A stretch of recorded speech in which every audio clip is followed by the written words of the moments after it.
Come, let us meditate like a Jedi.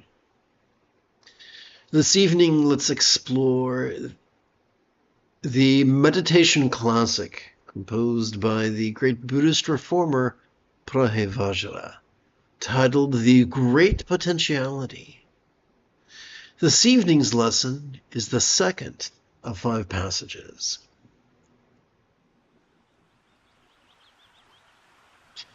And we read, "As there is no desire or striving, there is nothing to be attained."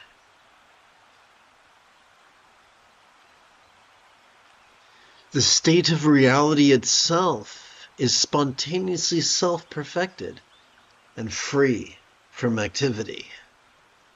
In the pure field of reality, concepts and analysis are non-dual. So, how could this dimension be conditioned by the behavior of some foolish people and their wrong views?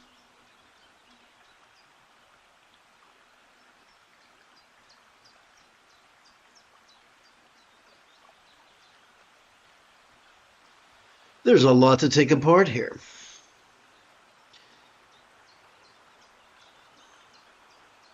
There is a very dualistic myth that tells us that we must forsake craving to accomplish cessation of craving, or nirvana. But that rigidness multiplies neurosis, ironically enough. And as so there's something weird, though, that happens. As we relax into our exhalation, whatever desire or striving or even nirvana that we thought of during our previous inhalation could feel as non-graspable as a vast empty void.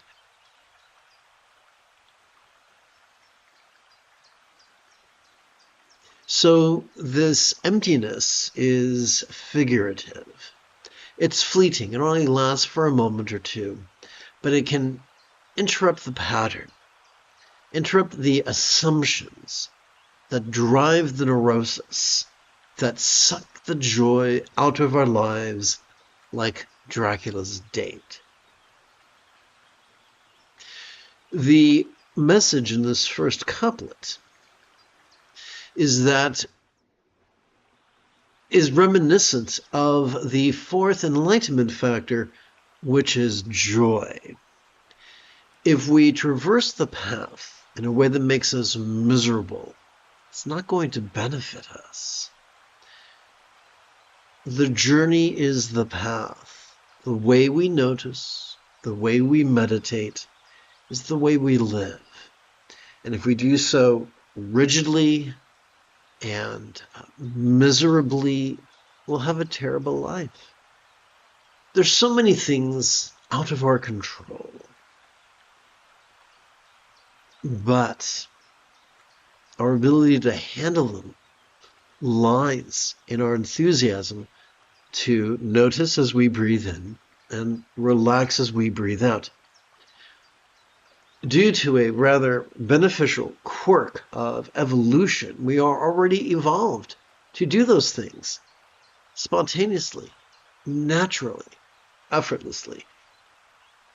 The only problem is that because of our social conditioning, we are so rigid and controlling, we tend to try to make it happen. The key to enlightenment is to passively cooperate with our autonomic nervous system. Doing so is the key to using the remainder of our brain in the most sustainable manner. Let's continue with the triplet. The state of reality itself is spontaneously self-perfected and free from activity.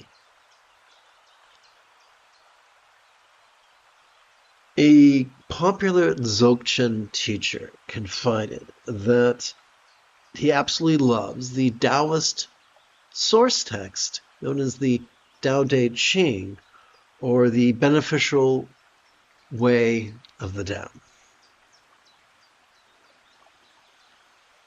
In it, effortless effort, or Wu Wei, is of prime importance. The sixth fold of the Buddha's eightfold path is right effort.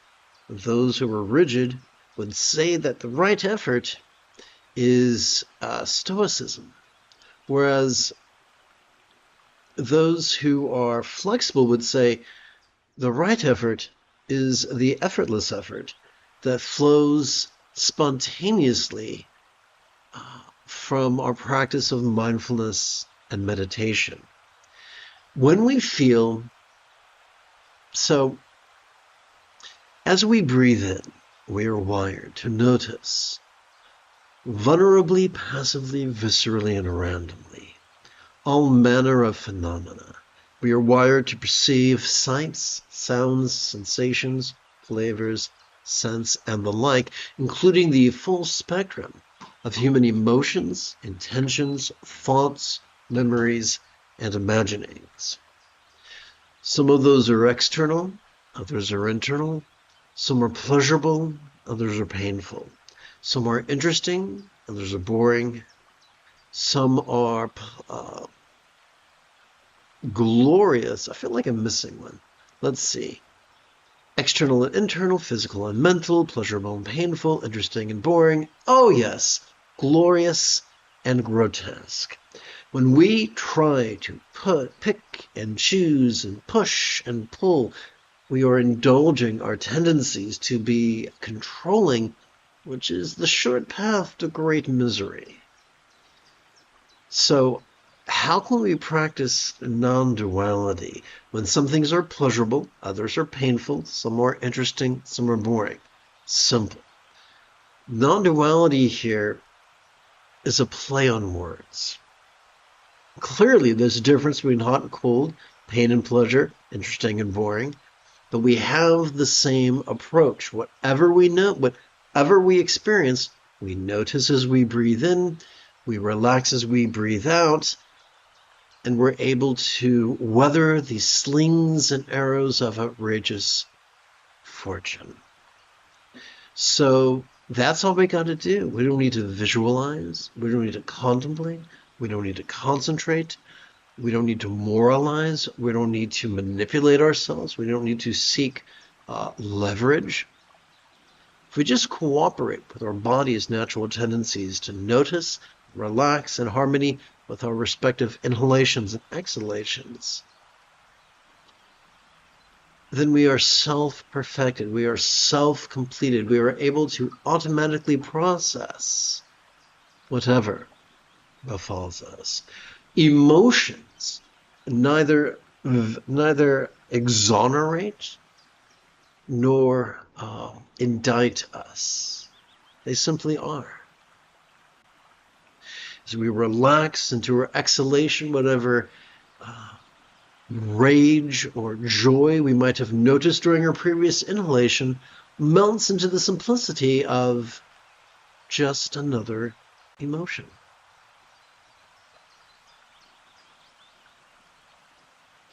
In the pure field, let's see, did I skip a page? No, I didn't. Okay.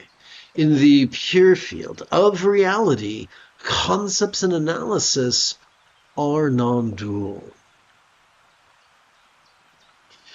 One of my late Vietnamese Zen teachers insisted that the Pure Land, Buddhist paradise, is now or it is never. The paradise we refer to is not the absence of suffering, but our ability to dance with whatever life throws at us. There are many people who squander their spiritual lives trying to distort their thoughts, their hearing, their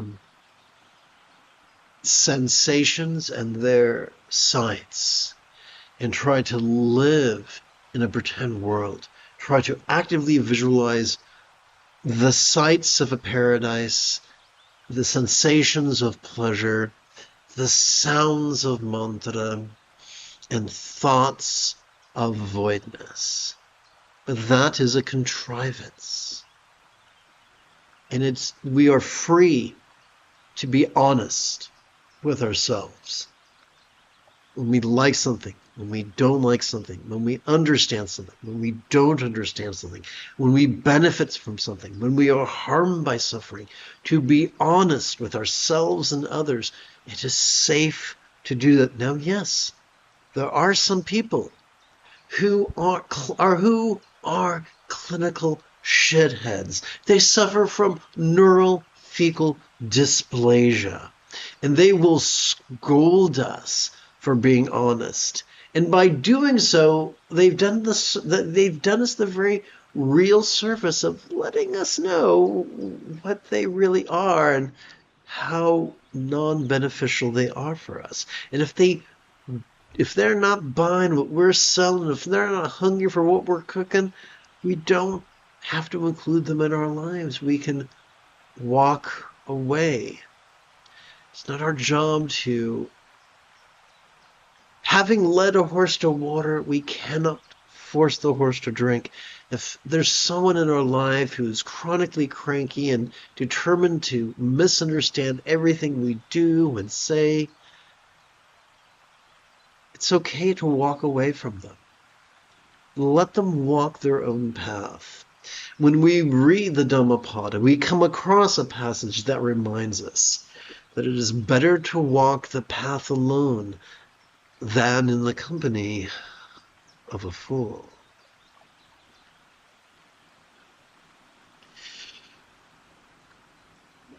Upon the path of the cranky bastard, folks typically try to concentrate and analyze. And they often try to use analysis as a way to disperse or disintegrate whatever comes up in their head, because they think they're supposed to notice nothing. This is a very popular teaching, but it's not from the Buddha.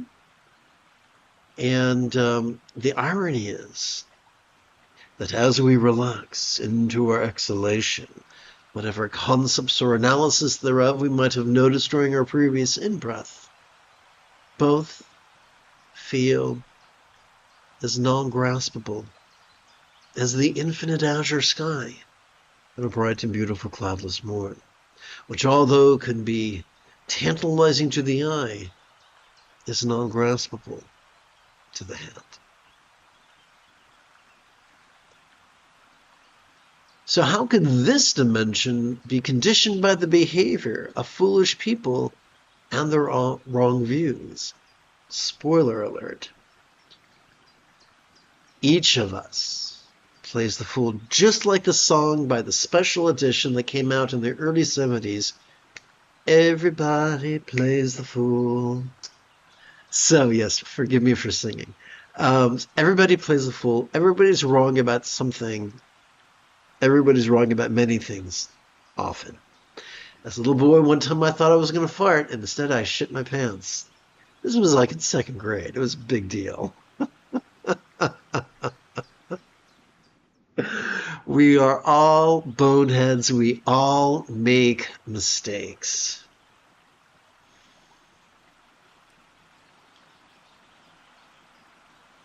Consider, if you will, two paths. The path of institutional Buddhism and the path of proto-Buddhism. Institutional Buddhists think it's marvelous to be rigid, fearful, superstitious, controlling, elitist, cryptic, competitive, and cruel. Folks on the path of proto-Buddhism feel it's important to be flexible, loving, rational, laid back, egalitarian, lucid, cooperative, and kind. Two different paths. Institutional Buddhists love to scare each other with tales of karma and karmic retribution. Karma and klesha, for those of you playing along with on the home game. But the Buddha did not teach of this on the Eightfold Path. 50% of the Eightfold Path is simply loving kindness. Kindness of intention, kindness of communication, kindness of conduct, and even kindness of commerce. Be kind to your server when you're at Denny's. This kindness is the spontaneous byproduct of mindfulness and meditation. There is no effort involved. It just flows spontaneously. So we do not worry about karma. We go through life open-heartedly, vulnerably, noticing and relaxing and hoping in harmony with our breathing, and loving. It's not our job to say, this sucks because I'm being punished, and this is lovely because I'm being rewarded. That's the path of duality, and it indulges our controlling tendencies. For better to say, just to notice what's going on, be honest with how we feel about it, and then relax as best we can in harmony with our exhalation. We don't need to chase after blessings. We don't need to flee from torments. We simply allow our choices and utterances and deeds to flow from the centered spontaneity, love's centered spontaneity, that flows effortlessly from our practice of noticing and relaxing. Having concluded this evening's opening lesson, we could now shift gears. It is Ahsoka Tano Thursday evening. Come, let us meditate like a Jedi. After approximately 30 seconds of housekeeping, this is the Dzogchen Semde Lama Jigme Gyatso of the Buddha Joy Meditation School.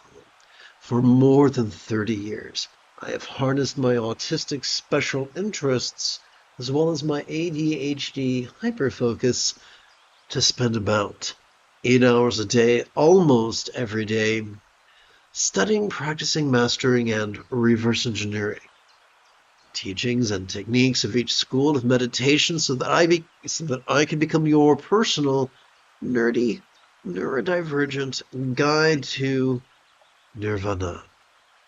Welcome, my friends, to Meditate Like a Jedi, which is made possible due to the generosity of viewers just like you. For the remainder of this evening's live stream, let's sit in mindfulness and meditation, remembering that all we got to do is silently and mentally recite the verb watch during each inhalation. Oh, let's try this again. Yes, each time we feel our abdomen distend as we inhale, and silently and mentally recite the one-syllable verb rest each time we feel our abdomen flat.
The easiest way to keep track of our next 16 inhalations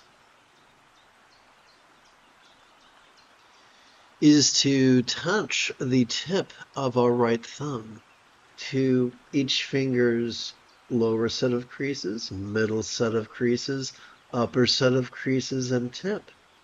There are 4 places to rest our finger on each finger. There are 4 fingers on each hand for a total of 16.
Now, counting 16 inhalations will take you less than 2 minutes. Now, if you want to meditate for more than 2 minutes, I recommend counting sets, counting 16 sets on our left hand, 16 sets of 16 inhalations each. Counting 256 breaths, in-breaths that way will take about 20 minutes or so.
Counting 16 sets of 16 inhalations each takes about 20 minutes. If you'd like to meditate for more than 20 minutes, then you may wish to count multiple collections of 16 sets of 16 inhalations each. A very easy way to keep track of those 3 collections is by using the knuckles, by using the knuckles of your right index finger. For your first collection, you can rest the tip of your left index finger upon the first knuckle or the lowest knuckle of your right index finger, and then rest both hands, palms up in your lap. To keep track of the second collection, simply drag the tip of the left index finger up the right index finger to its middle knuckle, returning your hands to your lap. And obviously, for the third collection, you can drag the tip of your left index finger up your right index finger till you come to its higher, smaller knuckle. And that'll get you about an hour. That'll take about an hour.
As you feel air enter your nostrils, silently and mentally recite the verb watch.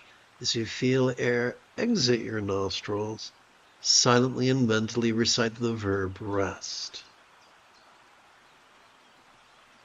This does not make us watch and rest, for we are already wired to do so. This simply aligns our intention with our factory installed wiring.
Now, each time we notice our chest swelling, let us silently and mentally recite the verb watch. Each time we feel our chest sink, let us silently and mentally recite the verb rest.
You have taken your first step into a much larger world. If you feel that I have earned it, you could give this live stream a thumbs up. You could even help support this channel. In approximately 11 hours, I would very much like to return to lead tomorrow's morning meditation class and group practice. And if you are as geeky as me, may the Force be with you always.